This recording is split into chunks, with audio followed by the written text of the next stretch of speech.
Bismillahirrahmanirrahim. Assalamualaikum warahmatullahi wabarakatuh. Alhamdulillah wassalatu wassalamu ala rasulillah wa ala alihi wa sahbihi wa man walah, amma ba'd. Kaum muslimin, para jemaah sekalian yang semoga kita semua dirahmati oleh Allah Subhanahu wa ta'ala. Insya Allah pada kajian yang ke-26 ini saya mengajak kepada seluruh para salafiyin, terkhusus para ustadz salafi, mari kita introspeksi diri, mari kita melihat kesalahan-kesalahan yang pernah kita lakukan atau kesalahan-kesalahan yang masih saja kita lakukan sampai hari ini, agar para jemaah kita bisa menyadari kesalahan kita, kita bisa memperbaiki kesalahan kita, dan kita bisa meninggalkannya dan bertekad tidak akan mengulanginya. Para jemaah, para salafiyin yang semoga kita semua dirahmati oleh Allah Subhanahu wa ta'ala, di dalam surat Al-An'am ayat 159 Allah Subhanahu wa ta'ala pernah berfirman, kata Allah Subhanahu wa ta'ala, innal ladzina farraqu dinahum wa kanu syi'a lasta minhum fi syai'. Yang artinya kata Allah Subhanahu wa ta'ala, sesungguhnya orang-orang yang memecah belah agama mereka dan mereka menjadi berkelompok-kelompok, menjadi saling bermusuhan, maka engkau wahai Nabi tidak bagian dari mereka sedikit pun. Para jemaah sekalian, para ulama ahli tafsir menjelaskan bahwa orang-orang yang mudah suka memecah belah agama mereka itu diantaranya adalah ahlul kitab, Yahudi dan Nasrani. Begitu juga musyrikin, dan juga termasuk di dalam ayat ini adalah umat Islam yang mudah memecah belah agama mereka. Jadi tidak hanya tentang ahli kitab, tidak hanya tentang kaum musyrikin, tapi juga umat Islam yang bertingkah seperti itu. Imam Ibnu Katsir dalam tafsir beliau, tafsir Ibnu Katsir, membawakan ucapan seorang sahabat, sahabat Abu Hurairah.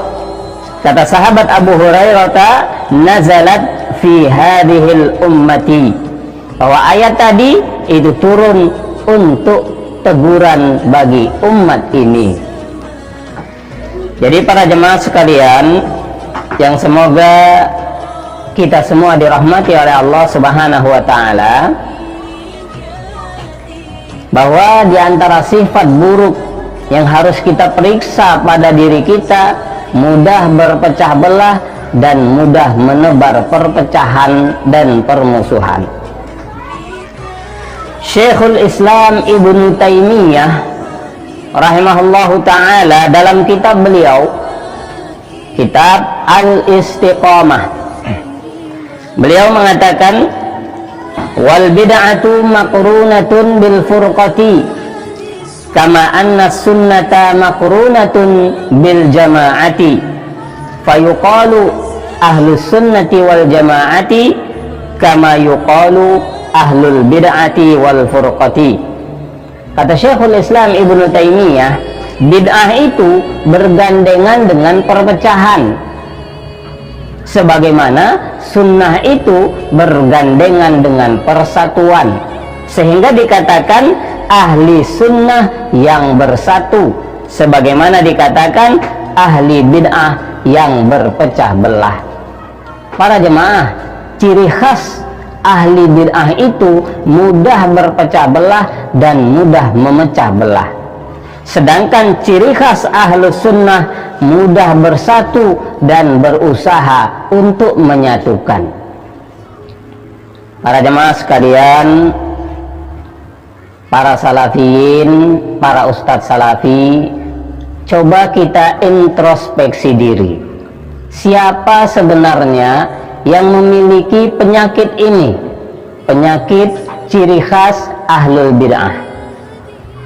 Para jemaah sekalian, kalau kita perhatikan, mayoritas umat Islam, saudara-saudara kita, yang mereka mengamalkan amalan-amalan maulidan, mengamalkan amalan tahlilan, yasinan, zikir berjamaah, kirim al-fatihah, kemudian melafadzkan niat bertabaruk dengan orang soleh atau dengan kuburan, bertawassul di kuburan, dan berbagai amalan-amalan mereka yang lain.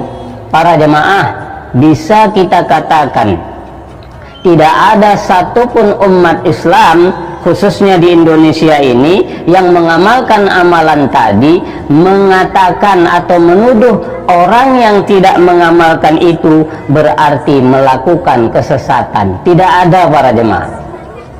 Tidak ada umat Islam di Indonesia ini yang mengamalkan amalan tadi lalu menuding orang yang tidak mengamalkan berarti berbuat kesesatan.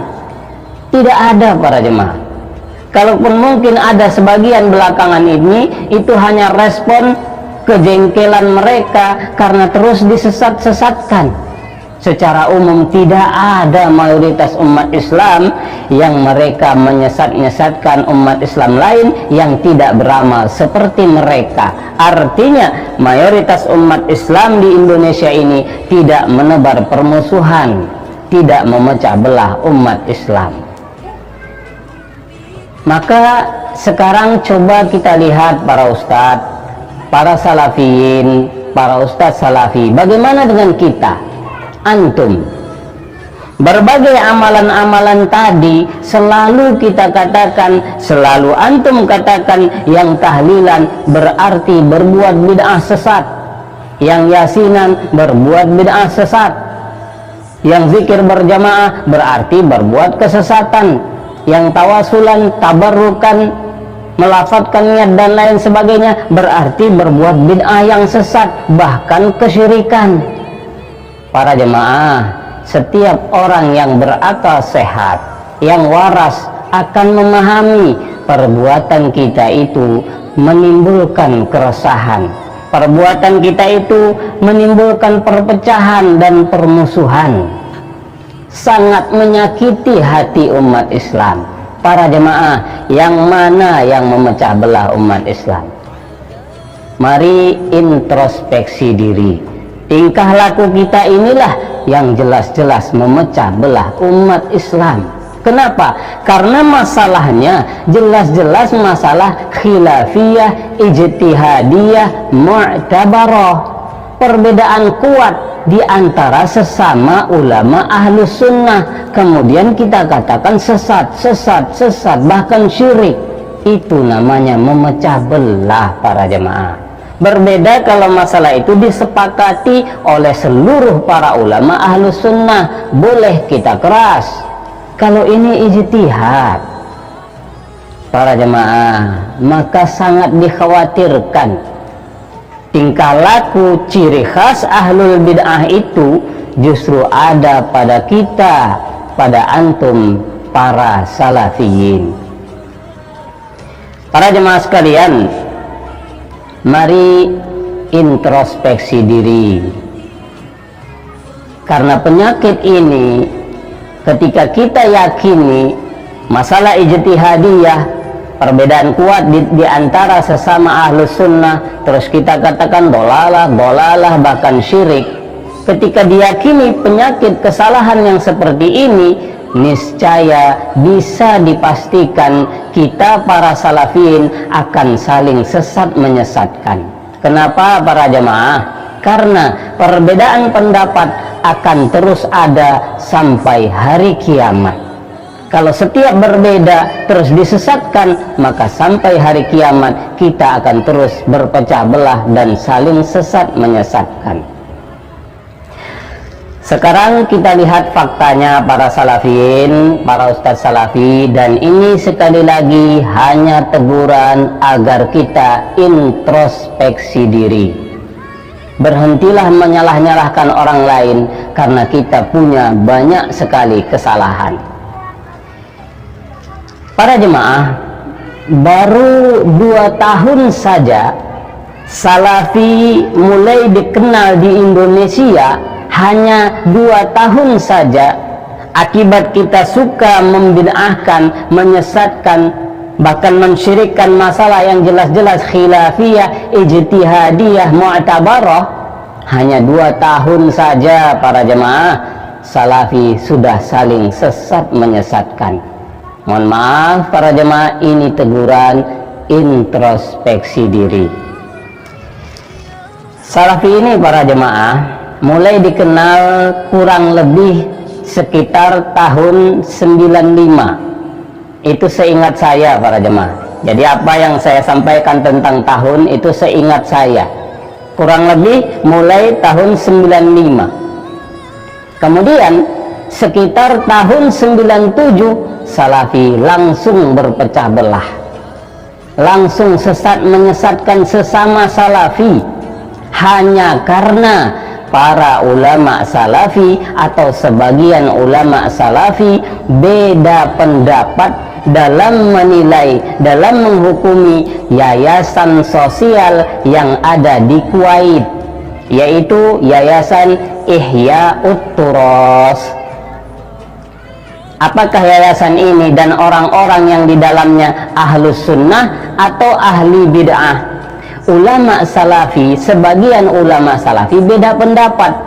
Hanya karena perbedaan yang sepele ini, salafi saling sesat menyesatkan di seluruh dunia, khususnya di Indonesia ini. Sekitar tahun 97 sudah menjadi 2 kelompok. Yang membela yayasan Ihya'ut Turas dituduh sebagai sesat, sebagai sururi. Sururi itu para jemaah salafi yang sesat, yang menyimpang, dinisbatkan kepada seorang syekh yang menurut para salafi syekh ini juga sesat, tapi ngaku salafi, namanya Syekh Muhammad Surur Zainul Abidin. Menurut banyak ustadz salafi ini syekh ini sesat. Nah, yang membela yayasan tadi, yayasan di Kuwait itu, dituduh sama sesatnya seperti syekh itu, sehingga digelari dengan sururi. Dan sampai detik ini masih perpecahan itu terjadi, masih ngotot membuat tulisan-tulisan, ceramah-ceramah menuduh para ustadz salafi yang lain sebagai sururi. Sesama salafi sesat menyesatkan mulai dari sekitar tahun 97 dan sampai sekarang.